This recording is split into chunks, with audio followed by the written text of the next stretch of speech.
मनीषा,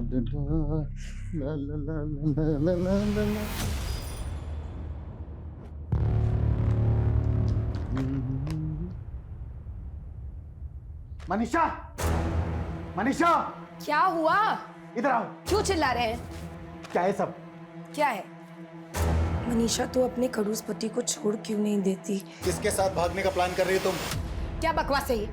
खुद झूठे लेटर रखकर मुझसे पीछा छुड़वाना चाहते हैं? बनो मत, दूध की धुली हुई तो तुम हो नहीं।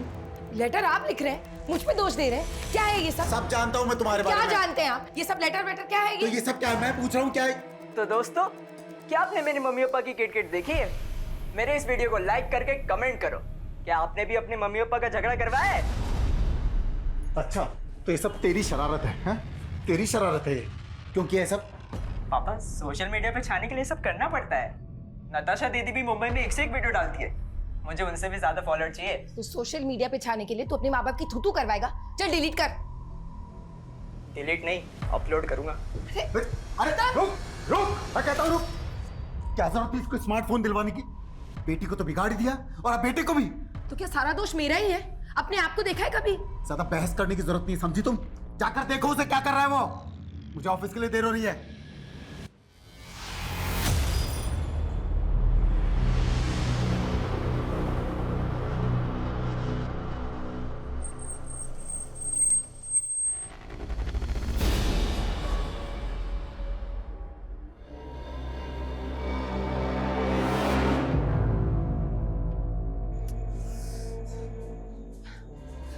सुनिए ना, गौतम जो सुबह घर से निकला था अभी तक वापस नहीं आया। उसका फोन भी बंद आ रहा है, कब से ट्राई कर रही हूँ। ये बात अब बता रही हो तुम मुझे? गौतम की कोई फिक्र है या नहीं तुम्हें? फिक्र क्यों नहीं होगी, लेकिन आप तो जानते हैं वो घर में टिकता है क्या? कि तुम्हें तुम्हारी किटी पार्टी से फुर्सत मिले तब ना। गौतम का ही फोन है। हेलो गौतम, कहाँ है तू? मेरे साथ। वैसे तेरे बेटे की शक्ल बिल्कुल भी नहीं मिलती है तुझसे। क्या बकवास कर रहा है तू? गौतम को फोन दे, प्रैंक करना बंद कर। यहीं से छुप के कर रहा है ना तू प्रैंक? अरे ओ, ये कोई प्रैंक नहीं है। तेरे बेटे को किडनैप कर लिया, उसकी आवाज सुनाता हूं मैं तुझे। बोल। पापा, मम्मी। सुना? अब अपने बेटे की सलामती चाहता है ना, तो 50 लाख रुपए तैयार रख। मैं एक टूटी कौड़ी भी नहीं दूंगा। तो फिर एक काम करता हूँ, मैं तेरे बेटे का अंगूठा काट के तेरे घर पे भिजवाता हूँ। तू उसका बायोमेट्रिक करवाना और तुझे पता चल जाएगा तेरा बेटा किडनैप हुआ है कि नहीं हुआ है। नहीं नहीं, ऐसा कुछ भी मत करना मेरे बेटे के साथ प्लीज। तो अब अपने बेटे की सलामती चाहता है तो पैसे तैयार रख और पुलिस को इन्फॉर्म करने की गलती मत करना। आप लोगों ने एकदम सही किया जो किडनैपर्स की बात नहीं मानी और हमारे पास आ गए। अब अगर वो लोग आपको दोबारा कॉल करेंगे तो हम उनके कॉल को ट्रेस कर लेंगे। Don't worry. आप हमारे गौतम को बचा तो लेंगे ना? हाँ सर, हम पूरी कोशिश करेंगे। आप हमें ये बताइए, आपको किसी पे कोई शक है? आपके बच्चे को कौन अगवा कर सकता है? सर हमें कुछ समझ ही नहीं आ रहा सर। जब इन्हें फिरौती का कॉल आया था उस वक्त गौतम का फोन कमला नगर में एक्टिव था। कमला नगर तो आपके घर से तकरीबन 15 किलोमीटर दूर है ना? जी। तो क्या कमला नगर में कोई ऐसा है जिसके पास गौतम जा सकता है? सर हमें इस बारे में कुछ नहीं पता सर। सर प्लीज हमारे गौतम को बचा लीजिए सर, प्लीज।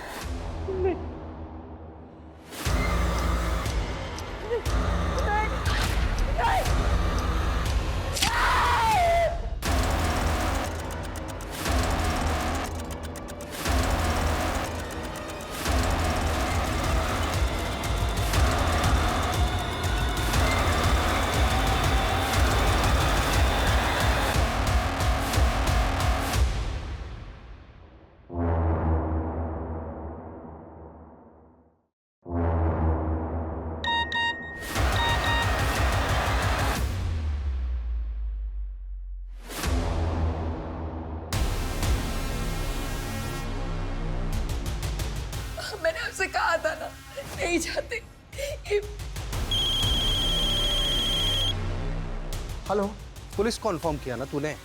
अब तेरा बेटा नहीं बचेगा। प्लीज ऐसा कुछ मत करना। मैं तुम्हें पूरे 50 लाख रुपए दूंगा। 50 नहीं 60। अब 60 लाख रुपए लगेंगे और अगली बार तेरे बेटे का अंगूठा नहीं मिलेगा तेरे घर के सामने, उसकी आंख मिलेगी। हेलो हेलो, ये दरवाजे पे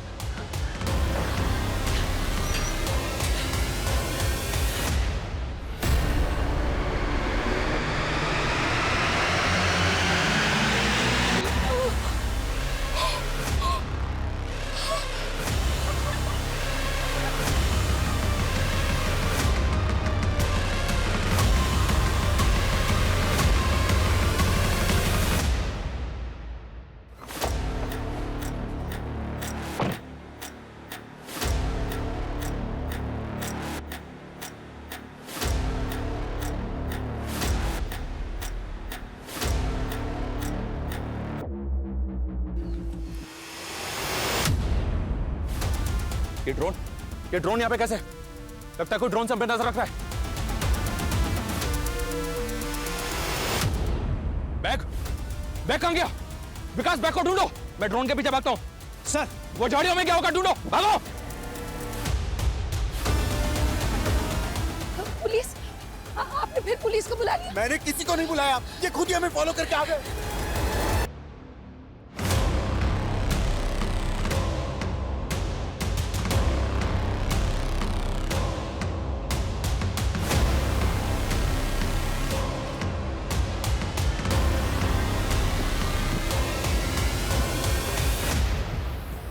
ड्रोन यहाँ पे आया, इसका मतलब वो लोग आसपास हो सकते हैं। पूरा एरिया सर्च करो, मूव फास्ट।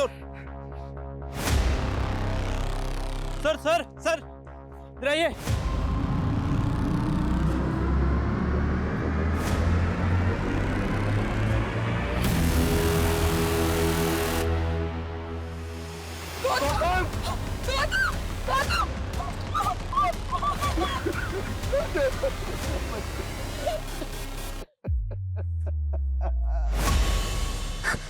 सर, आसपास अच्छी तरीके से सर्च कर लिया, समझ नहीं आ रहा बैग कौन ले गया। आप लोगों की वजह से मेरा पैसा भी। क्यों आए तुम यहाँ? तुम्हारी वजह से मेरा बेटा मर गया। उन्होंने इसके हाथ में छोड़ोगे नहीं, तुमको छोड़ोगे नहीं।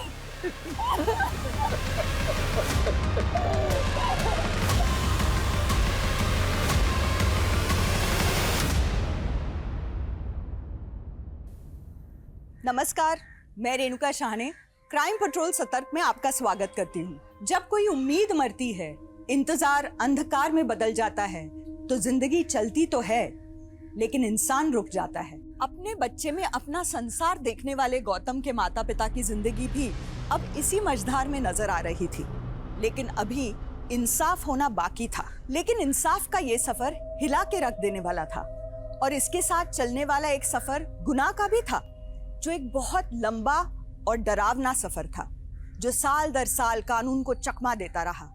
ना गुनाह थमा, ना गुनहगार।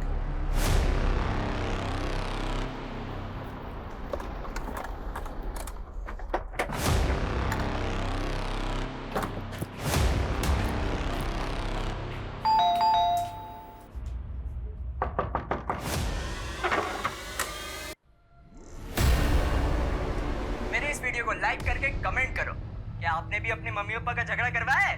वीडियो में देख के तो ऐसा लग रहा है कि ये प्रैंक है, लेकिन इस वीडियो में आप दोनों का झगड़ा एकदम असली लग रहा है। कहीं ऐसा तो नहीं? क्या बकवास कर रहे हैं आप? कहना क्या चाहते हैं आप? ये कि शायद गौतम के मर्डर की वजह इस घर से जुड़ी है।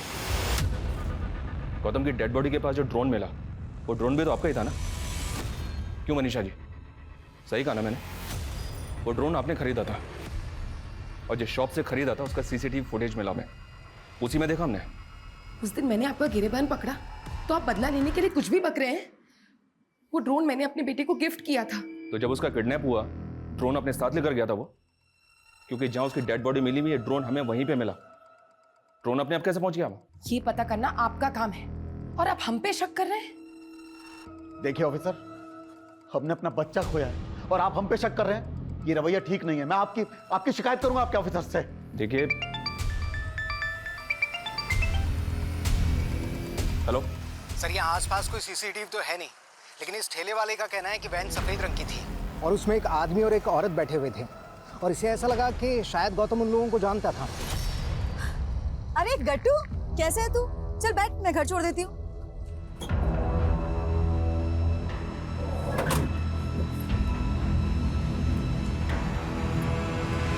उस वैन का नंबर और उसका डायरेक्शन दोनों ट्रेस करने की कोशिश करो। हमें सबसे पहले यह पता करना होगा कि उस दिन वो वैन गौतम को लेकर कहां गई होगी। आप लोग अच्छी तरह से सोचकर बताइए, आपके किसी जान पहचान की औरत या आदमी के पास कोई व्हाइट कलर की वैन है क्या? नहीं।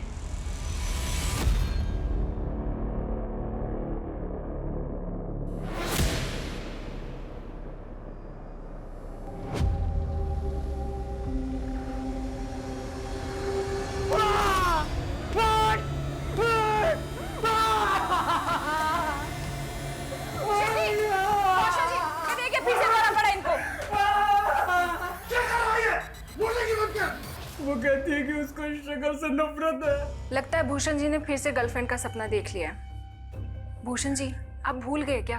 आपकी एक्स गर्लफ्रेंड की शादी हुए तो सालों गुजर गए। अरे लेकिन ये शक्ल तो ऐसी की ऐसी है ना ये। इस शक्ल के साथ पैदा होने से अच्छा होता कि मेरी माँ ने मुझे पैदा होते ही मार दिया होता। मैं जब भी ये आईना देखता हूँ ना तो मेरी शक्ल से नफरत होती है मुझे। तो देवर जी मत देखिए ना आईना। अब आप ही बताइए, आईना देखने से आपकी शक्ल थोड़ी ना बदल जाएगी, वो तो वही रहेगी। भूषण, इसका दिमाग खराब हो गया है। हो जाने दीजिए ना दिमाग खराब। पागल खाने भेजने की वजह मिल जाएगी, फिर बेच दीजिएगा ये मकान, वरना ये तो बाप दादा की जमीन जायदाद का बट्टा लगा देगा। समझ रहे हो?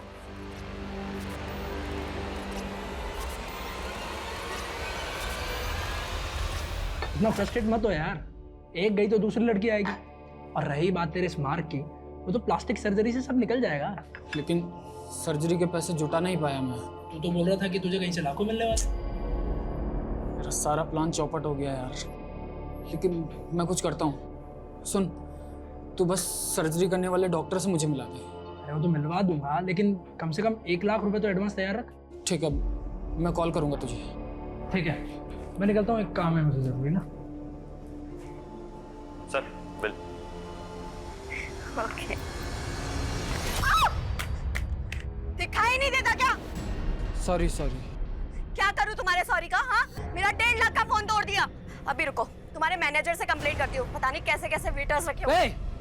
क्या वेटर? मतलब सफिशिएंट ब्लैक पैंट मतलब वेटर?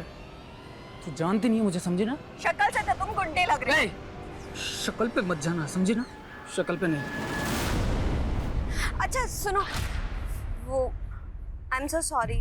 वो क्या है ना, मैं कुछ ज़्यादा ही बोल गई। ये फ़ोन मुझे मेरे फियांसे ने गिफ्ट किया था, इसलिए मैं इस फ़ोन को लेकर पजेसिव हूँ। I am really sorry.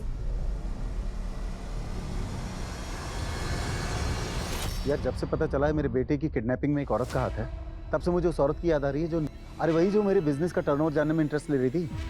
हाँ वही। तेरे पास नंबर मिलेगा उसका?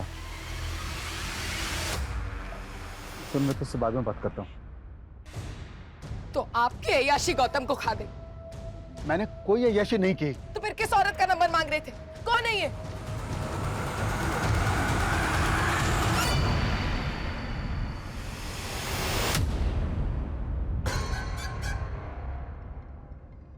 क्या रे?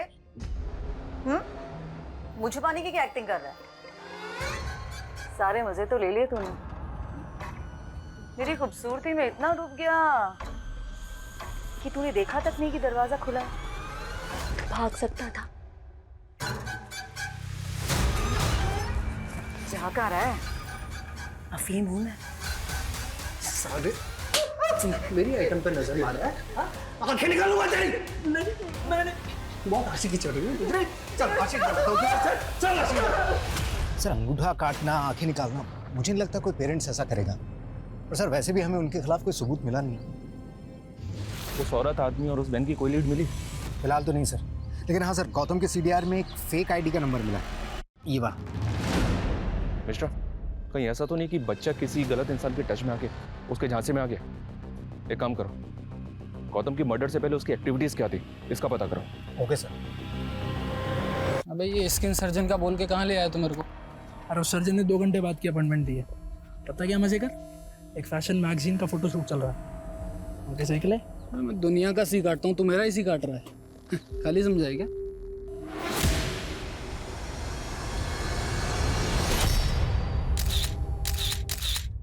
ये और मॉडल तो जानता है इसको? अबे इसको कैसे भूल सकता हूँ?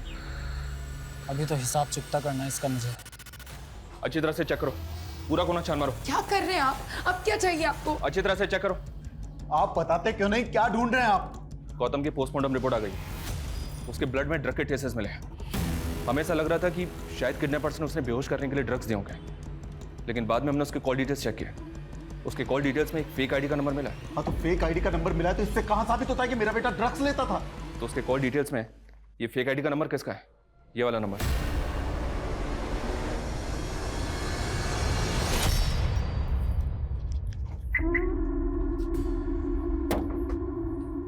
मैं जानता हूँ तुम्हें मेरी शक्ल तो पसंद नहीं, लेकिन मैं भी किसी का कर्ज नहीं रखता। तुम्हारे फोन जितना महंगा तो नहीं है, लेकिन देखो अब तुम मुझे शर्मिंदा कर रहे हो। मैंने तुम्हें उस दिन सॉरी बोल तो दिया था। तो फोन लेकर थैंक यू। खोलो जल्दी।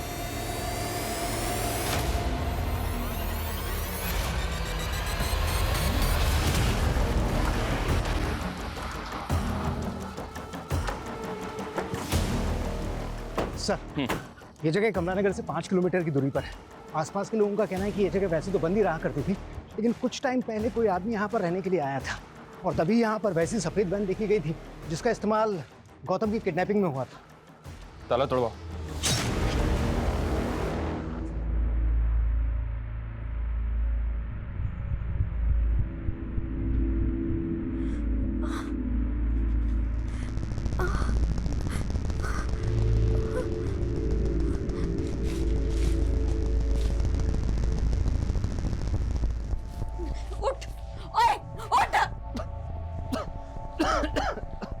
मैंने तेरी इंसल्ट की, उसका बदला तू ऐसे ले रहा है ना मुझसे, मुझे किडनैप करके। मैं क्यों किडनैप करूंगा? मैं खुद बंधा हुआ हूँ। कौन हो तुम लोग? 2 हंसों का जोड़ा, मेरे आदमियों ने तुझको तोड़ा। कौन हो तुम? मूलचंद, तेरी गर्लफ्रेंड का लेनदार। 30 लाख रुपए उधार लिए हैं उसने मुझसे। ये मेरी गर्लफ्रेंड नहीं है, और अगर इसने उधार लिए तो मुझे क्यों उठाया? तेरी मॉडल पैसे नहीं देगी तो तू देगा 30 लाख रुपए। देखिए मूलचंद जी, ये मेरा कोई दोस्त नहीं है, और आपके पैसे मैं चुका दूंगी। आप मुझे थोड़ा सा टाइम दे दो। और अगर नहीं लौटाए तो तेरी पॉर्न फिल्म बनवाकर वायरल करवा दूंगा, और जब तक तू पैसे नहीं देती तेरी कार मेरे पास रहेगी। और एक बात, भागने की सोचना भी मत। जी।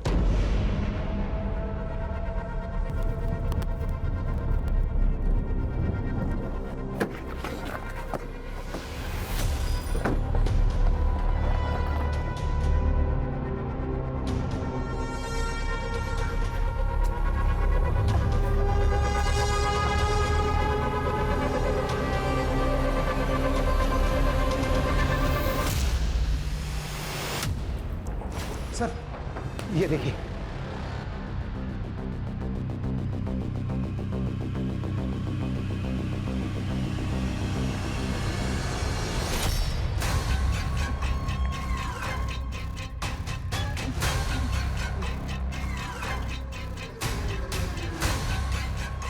भूख लगी है?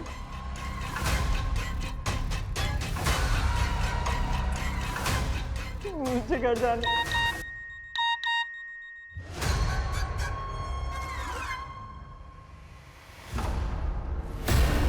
वाह, कभी इसे अफीम चखाती है, कभी पिज्जा खिलाती है। बहुत मजे दे रही है ना तू इसको आजकल। हाँ, मजाक बन गया। उसके माँ बाप पुलिस के पास पहुंच गए। पकड़ इसको साले। अरे क्या कर रहा है? उसने इसे नुकसान पहुंचाने से मना किया था। अरे हट, चल साइड में साले।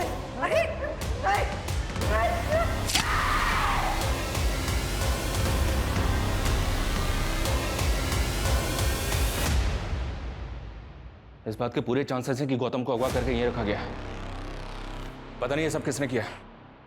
मिश्रा, एक काम करो, ये घर किसका नंबर है पता करो। सर। और तुम लोग भी इस कमरे का एक कोना छान मारो, देखो कुछ मिलता है क्या।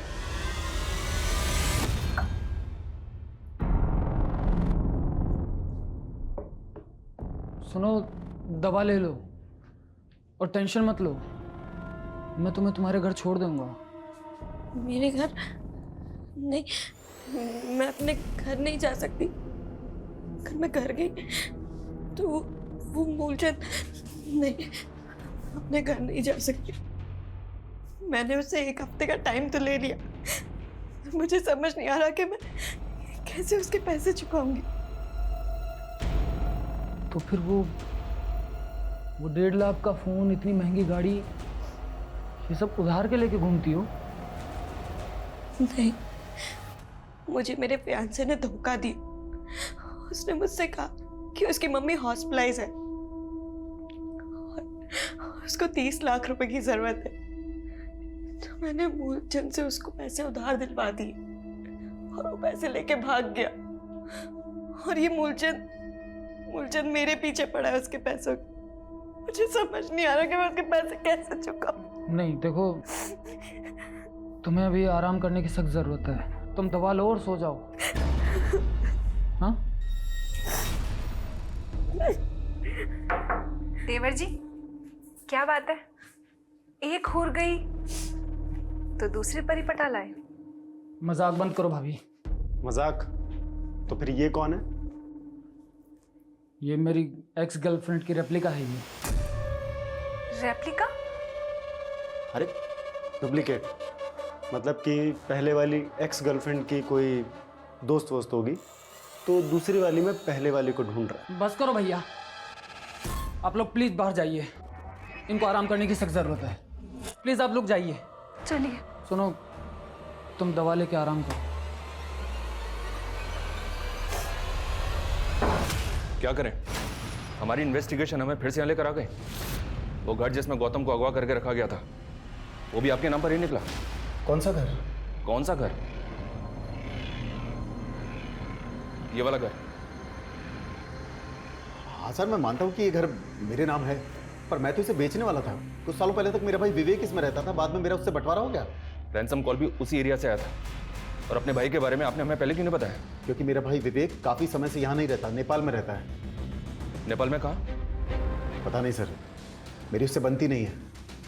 एक नंबर का आवारा था। ये क्वीन मेरी, अरे तेरी, तू बड़ा होशियार ले निकाल के। मैंने तुझे 7 लाख रुपए दिए थे पार्टी को पेमेंट करने के लिए, तूने पैसे नहीं दिए उनको? हाँ नहीं दिए, मुझे जरूरत थी तो मैंने रख ली। और भाई साहब वैसे भी मैं मांगता तो आप कौन सा सीधा सीधा दे देते। तो मतलब अपने भाई को ही चूना लगाएगा? भाई साहब इसमें चूना लगाने वाली कौन सी बात है? वैसे भी बिजनेस पापा का है, आप संभालते हो। और भूलिए मत, उसमें मेरा भी बराबर का हाथ बनता है। पता नहीं किन लड़कों के चक्कर में पड़कर मेरा भाई विवेक बिगड़ गया था, लेकिन सर विवेक गौतम को बहुत प्यार करता था, इसलिए मेरा उस पर शक नहीं गया। तो आपका भाई जिन लोगों के चक्कर में पड़ के बिगड़ गया था, उनका तो पता होगा? नहीं पता सर, इस बारे में सच में मुझे कुछ नहीं पता। अरे कैसे पता नहीं? अरे सब पता है हमको। भाई नेतागिरी में आए हैं तो सब पता रखना पड़ता है ना। अरे देखिए, आप हमारे चंदे का ध्यान रखिए, बाकी हम सब संभाल लेंगे। हाँ, अरे हम सही कह रहे हैं भाई।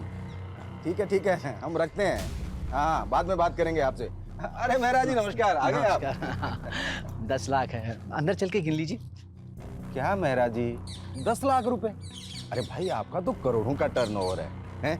कम से कम 50 लाख का चंदा चाहिए आपसे हमें। वो सब तो ठीक है, लेकिन आजकल धंधा बड़ा मंदा चल रहा है। साले, अरे पहले की तेरे रुतबे में आके तेरे लड़के को उठा लेते तो 1 करोड़ भी देता ना। ये क्या कर रहे हैं आप? क्या कर रहे हैं? आपका बहुत बहुत आभार, आपने 10 लाख रुपए का चंदा दिया। आप आइए मेरे साथ, आइए।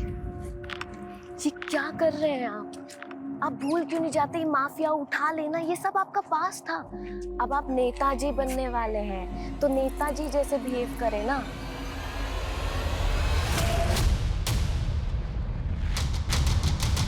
तुरंत मुझे ईमेल करो। ओके। जैन सर, सर लाश के आसपास ऐसा कुछ भी नहीं मिला जिससे उसकी पहचान हो पाए। गला स्लिट करके मारा गया है सर।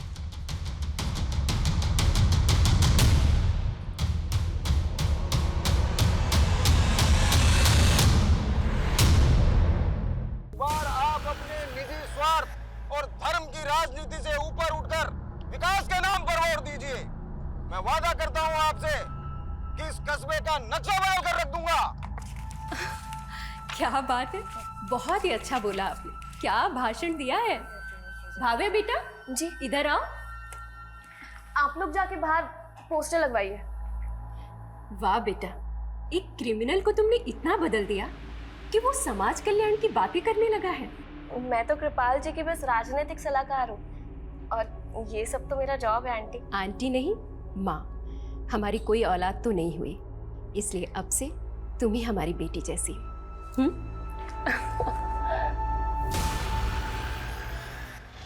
हाँ सर, ये मेरा भाई भूषण ही है सर। आपने 15 तारीख को राजीव नगर थाने में इनकी मिसिंग रिपोर्ट लिखवाई थी, और हमें इनकी बॉडी उसके 2 दिन बाद 17 तारीख को सुंदर नगर में मिली। जब हमें इनकी बॉडी मिली तो इनके राइट हैंड का जो अंगूठा है उस पर ये इंक लगी हुई थी, एज इफ इन्होंने किसी डॉक्यूमेंट पे अंगूठा लगा। तो जब ये घर से निकले थे किसी डील के लिए निकले थे? सर हमें कुछ नहीं पता है सर, मैं सच बोलता हूँ सर। सर ये सब ना उसकी दोस्त शिखा का किया धरा है। उस दिन वो उसी के साथ गया था। जब आपने मिसिंग रिपोर्ट लिखवाई थी तो उसने किसी शिखा का जिक्र नहीं किया और ना ही ये बताया किसी शिखा के साथ गए थे। सर क्योंकि भूषण ने कुछ दिन पहले ही उस लड़की से हमें मिलाया था सर। वो लड़की हमें शुरू से ठीक नहीं लगी, लेकिन वो भूषण के साथ ऐसा कुछ कर बैठेगी ये तो हम सोच भी नहीं सकते थे सर। उस लड़की के चक्कर में तो भूषण ने उस मूलचंद नाम के आदमी से झगड़ा तक कर लिया। देख मूलचंद, बार बार फोन करके शिखा को परेशान करना बंद कर, वरना तू कितना भी बड़ा बाहुबली होगा मूलचंद, फाड़ के रख दूंगा तुझे, समझा ना? है कौन ये मूलचंद? पता नहीं सर, हमने तो पहली बार नाम सुना था उस दिन।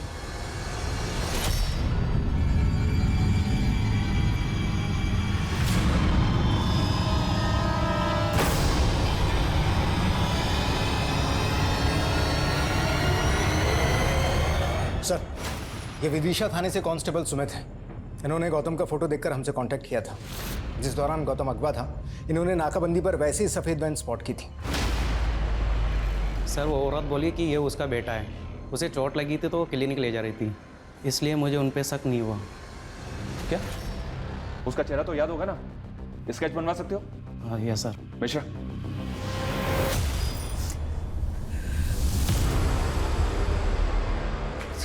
मनीषा, मुझे भी गौतम के बिना कुछ अच्छा नहीं लगता। इस वक्त हम दोनों को एक दूसरे की जरूरत है। आपको सिर्फ उस औरत की जरूरत है। उस औरत को पाने के लिए आपने अपने भाई से बोल के मेरे बेटे को। मनीषा, शक मुझे भी था तुम्हारे पास्ट को लेकर, लेकिन अगर ये बातें बाहर आई ना तो अपने बेटे के साथ साथ हम अपनी इज्जत भी खो बैठेंगे। सर भूषण के सीडीआर में ना शिखा का नंबर मिला ना मूलचंद का। ये दोनों भैया भाभी मिलकर कहीं में घुमा तो नहीं रहे? लेकिन सर भूषण के मर्डर के ठीक पहले उसकी एक मिलिंद नाम के आदमी से आखिरी बार बात हुई थी। तब भूषण का फोन सुंदर विहार में एक्टिव था जहां हमें उसकी लाश मिली थी। सर मैं किसी मूलचंद को नहीं जानता, लेकिन हाँ शिखा को जानता हूँ। वो एक मॉडल है। मॉडल? कहाँ रहती है? सर ये तो नहीं मालूम, लेकिन वो बूस्टर फैशन मैगजीन के लिए मॉडलिंग करती है। कुछ दिनों पहले उसका पिक्चर बॉक्स स्टूडियो में फोटोशूट भी हुआ था। 16 तारीख को कत्ल से पहले आखिरी बार भूषण की फोन पर बात तुमसे ही हुई थी, राइट?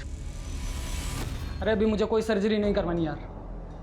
अभी बस मुझे 30 लाख रुपए इकट्ठे करने कैसे भी करके हेल्प कर सकता है। सर मैं खुद हैरान था कि उसे इतने पैसे क्यों चाहिए थे। तुम कह रहे हो कि भूषण प्लास्टिक सर्जरी करवाने वाला था? हाँ सर, भूषण की पहली गर्लफ्रेंड ने उसकी इंसल्ट की थी। दरअसल भूषण के चेहरे पे ब्लैक मार्क था और इसी वजह से उसकी गर्लफ्रेंड ने उसे छोड़ दिया था।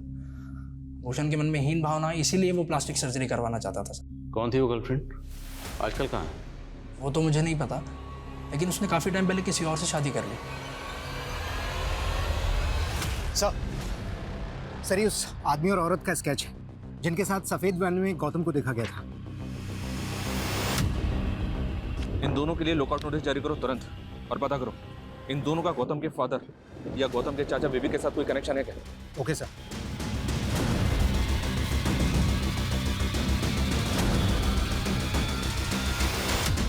गौतम की किडनैपिंग और मर्डर का मकसद ऐसे रहस्य दबाए बैठा था जिसके अंदर से अपराधों का एक ऐसा ज्वालामुखी फूटा था जो हर दिशा में फैल के कई शहरों और कस्बों का माहौल गर्म करने वाला था। लेकिन एक बच्चे का अंगूठा काट के उसकी आंखें निकाल लेने वाला वहशी किस ठंडे बस्ते में छिपा था और भूषण क्यों मारा गया था?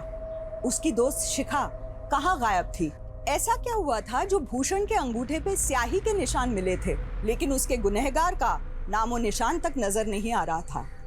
आखिर भूषण के केस का गौतम के केस से क्या कोई वास्ता था और इनके बीच पॉलिटिशियन कृपाल की क्या भूमिका थी?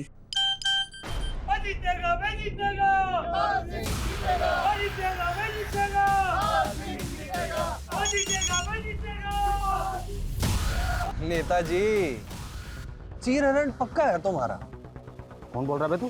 पुराना कांड हो तुम्हारा, और अगर आप अपनी छवि बचाना चाहते हो तो 3 करोड़ देने पड़ेंगे। सर ये भूषण की पहली गर्लफ्रेंड का फोटो, ये अपने पति के साथ इंदौर में रहती थी लेकिन इन्होंने रिसेंटली शिफ्ट कर लिया सर। शिफ्ट कहाँ किया, कुछ पता चला? नहीं सर। पता करो कहाँ शिफ्ट किया। और वो शिखा और मूलचंद, उनके बारे में कुछ पता चला? सर मूलचंद का कुछ नहीं पता चला। शिखा जिस फैशन मैगजीन के लिए मॉडलिंग करती थी उनका हेड ऑफिस दिल्ली में है सर। तुरंत दिल्ली के लिए निकलो। सर। सर काम है? सर मैंने भूषण की बैंक ट्रांजैक्शन चेक की। सिग्मा फाइनेंस कंपनी से उसको 25 लाख रुपए का मॉर्गेज लोन मिला था। सिग्मा फाइनेंस कंपनी के पास भूषण और कौशल के घर के कागज भी मिले थे सर, और उन्होंने भूषण का थंब इंप्रेशन भी लिया था। भूषण के अकाउंट में अभी पैसे हैं? जी नहीं सर, पैसा अकाउंट में आते ही निकाल लिया गया। लेकिन सर एक और बात है, जिस दौरान भूषण का कत्ल हुआ था उसके पड़ोसियों का कहना है कि उस समय उसके घर से कुछ लड़ने झगड़ने की और मारपीट की आवाजें आ रही थी। सर मुझे तो खुद आज मालूम चला कि घर से प्रॉपर्टी के पेपर गायब हैं। सर मैं सोच भी नहीं सकता था कि मेरा भाई भूषण मेरे साथ ऐसा करेगा, प्रॉपर्टी के पेपर गिरवी रख देगा। सर इसके बारे में मुझे कुछ नहीं मालूम। आपके भाई ने जो फाइनेंस कंपनी में डॉक्यूमेंट सबमिट किए उसमें ये एनओसी और एनओसी पे तुम्हारे साइन।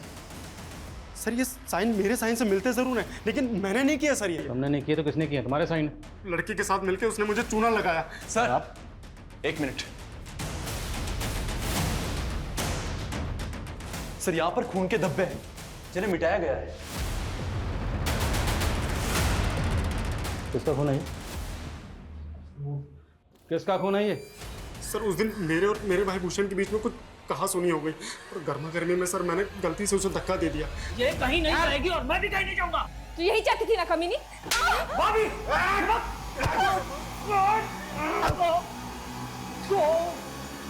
सर उसका सर यहाँ पर आकर लगा और थोड़ा सा खून बह गया सर। हाँ सर, लेकिन हमने उसको पट्टी कर दी थी सर, वो बिल्कुल ठीक हो गया था। हाँ सर, सर उसके दूसरे दिन तक वो यहीं पे था और उसके बाद फिर शिखा के साथ चला गया। सर हमने कुछ नहीं किया। सर यकीन कीजिए सर, सर मेरा यकीन कीजिए सर।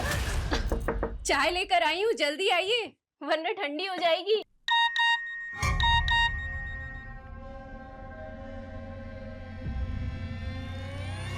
चौबीस घंटे हैं तेरे पास, वरना वीडियो वायरल हो जाएगा।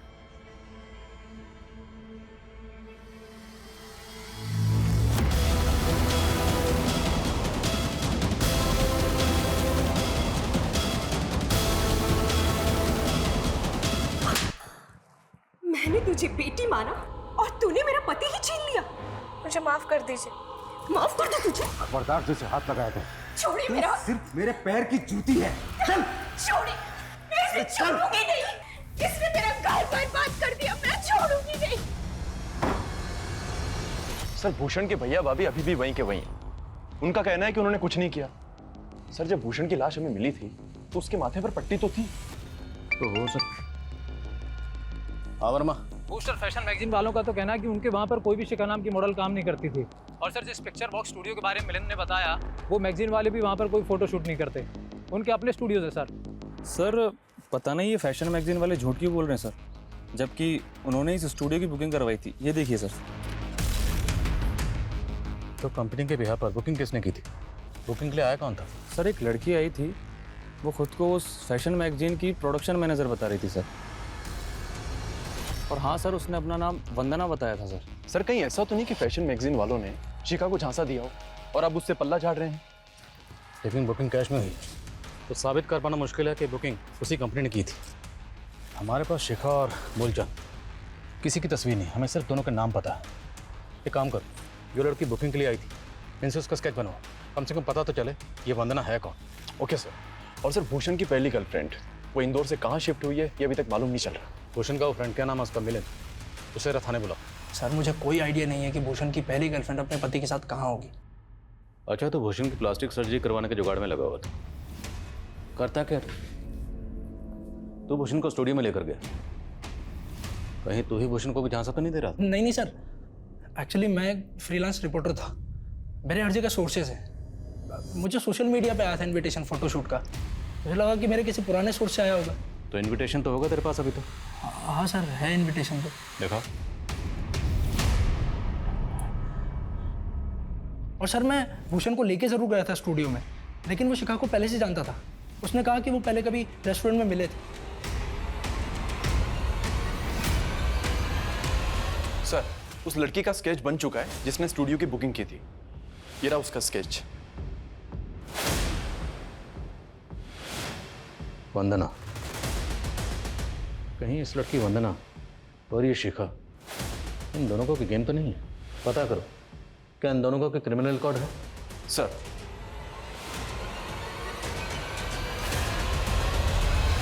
हाँ पापा, वो एक डील थी इसलिए इंदौर आई हुई थी। काम खत्म होते ही मिलती हो ना।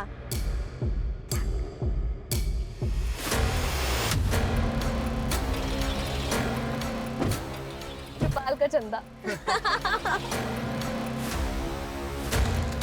सर इन दोनों में से हमें इस लड़की का क्रिमिनल रिकॉर्ड मिला है। इसका नाम वंदना नहीं बल्कि भव्या है। इस पे और इसके गिरोह पे हनी ट्रैपिंग के कई सारे मामले दर्ज हैं और सतना के पॉलिटिशियन कृपाल को भी इसने अपने झांसे में फंसाया था। एक चुनाव प्रचार के दौरान अचानक से कृपाल कहीं गायब हो गया था और फिर उसके घर पर उसकी बीवी की लाश भी मिली थी। सर कृपाल की बीवी ने सुसाइड किया था। फिर लोकल पुलिस ने इन्वेस्टिगेट किया तो मालूम चला कि कृपाल आखिरी बार इसी लड़की भव्या के साथ देखा गया था और सर पार्टी के चंदे का पैसा भी गायब था।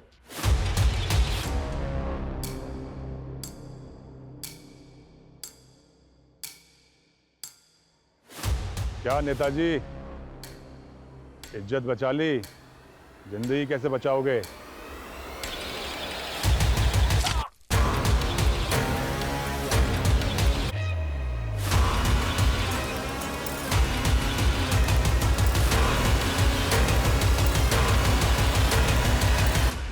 सर कुछ समय बाद में कृपाल की लाश भी मिली थी।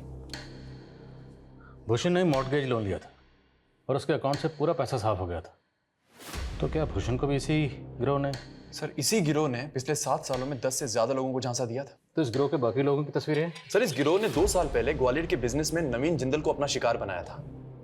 नवीन की लाश के पास में एक और लड़की की लाश मिली थी। उस लड़की की तब पहचान नहीं हो पाई थी, लेकिन ग्वालियर पुलिस की थ्योरी है कि वो लड़की इसी गिरोह की है, क्योंकि सर 7 साल पहले से इंदौर पुलिस इस औरत को एक बच्चे की किडनैपिंग और मर्डर के सिलसिले में ढूंढ रही थी, लेकिन ये केस बैकलॉग में चला गया था।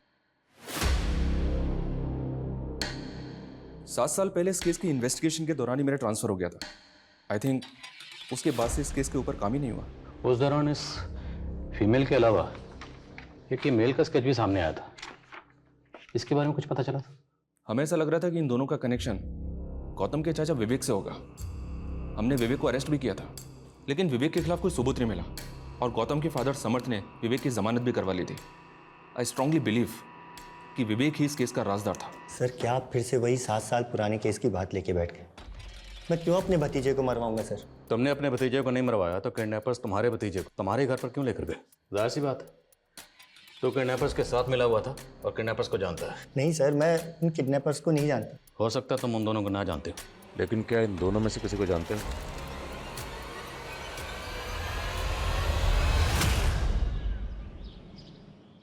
नताशा, पापा, पापा, क्या हुआ पापा? अपने भाई को मारकर 7 साल से बेवकूफ मैं तुझे छोड़ूंगा नहीं, जान से मार दूंगा तुझे। समझे, छोड़ दीजिए। नहीं इंस्पेक्टर आदिल, क्या प्यारी ने अपने भाई को खा गई। छोड़ दीजिए।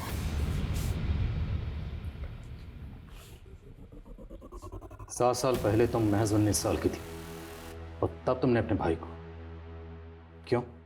मुझे बचपन से ही पैसों की लत थी, पर पापा पैसे देते ही नहीं थे। जब मैं मुंबई पढ़ाई करने गई तो वहाँ मैं भव्या से मिली। इसने मुझे आइडिया दिया कि पापा से पैसे कैसे निकलवाने हैं। ये तो क्या बोल रही है भव्या? मैं और अपने भाई का किडनैप? नहीं, कोई प्रॉब्लम नहीं होगी। मैं ऐसे लोगों को जानती हूँ जो ये काम बड़े आसानी से कर जाते हैं, और तुम्हारे भाई को भी कुछ नहीं होगा। भव्या ने जग्गी और कामिनी के साथ मिलकर एक घर में चोरी की थी। भव्या ने मुझे जग्गी और कामिनी से मिलवाया। गौतम के फ़ोन में हमें एक फेक आईडी का नंबर मिला था। वो नंबर किसका था? जग्गी ने मुझे दिया था जब मैं गौतम के साथ मिलकर प्लान सेट कर रही थी।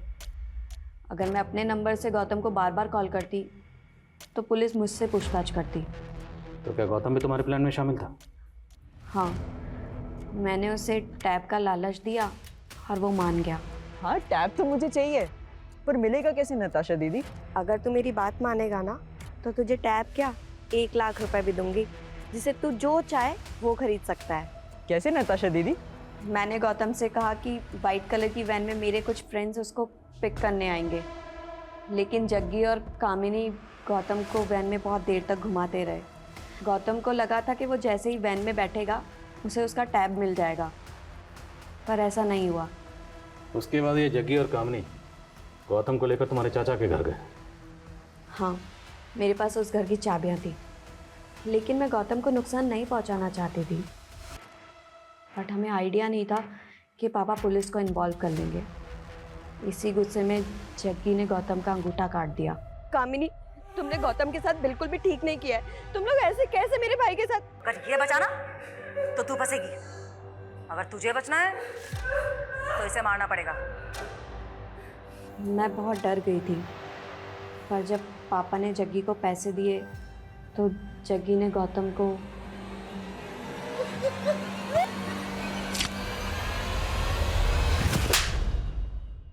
गौतम की आंखें क्यों निकाली थी? ताकि लगे कि ये किसी प्रोफेशनल गैंग का काम है। पैसा मिला तो हमें लालच आ गया और हमने अपनी एक गैंग बना ली और हनी ट्रैपिंग में घुस गए।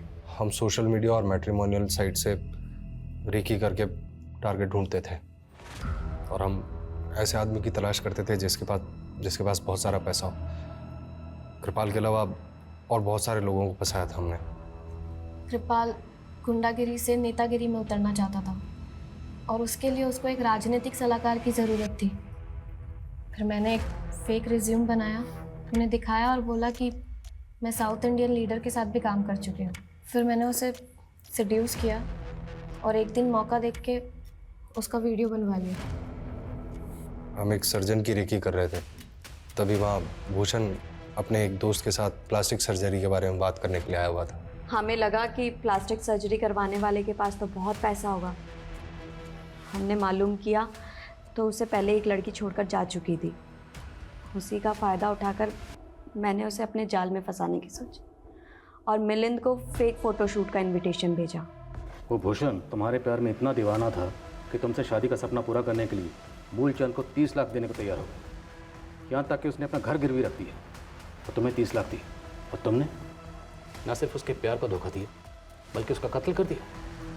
ये लो शिखा, और जाके अपना पीछा छुड़ा लो उस मूलचंद से।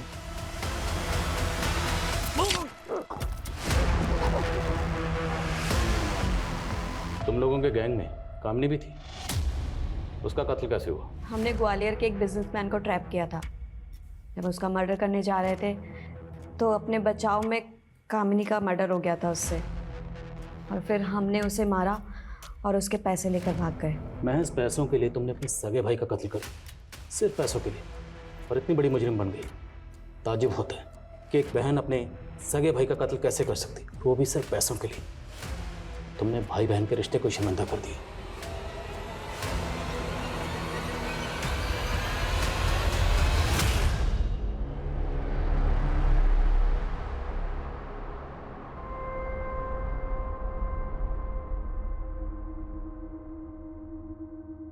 बुरी संगत हमेशा बुरी रंगत ही देती है। किसी भी देश काल में जब एक बचपन गुमराह होता है तो आने वाली कई पीढ़ियां अपराध के साए में घिर जाती है। हम अक्सर सोचते हैं ये दौर ही ऐसा है जहां बुराई अपने वर्चस्व पे है। आज ये हवा पानी ही भ्रष्ट है, लेकिन ये रोग कुदरत का नहीं, हमारे मन का है, हमारी सोच का है। बुरा मत बोलो, बुरा मत देखो, बुरा मत सुनो, ये सिद्धांत उसी किताब के हैं जो बचपन में हमने भी पढ़ी थी। इसलिए हमें तो आज अच्छाई की ओर एक कदम आगे होना चाहिए। लेकिन क्या ऐसा दिखाई देता है? शायद नहीं। इंसानियत का स्तर साल दर साल गिरता जा रहा है।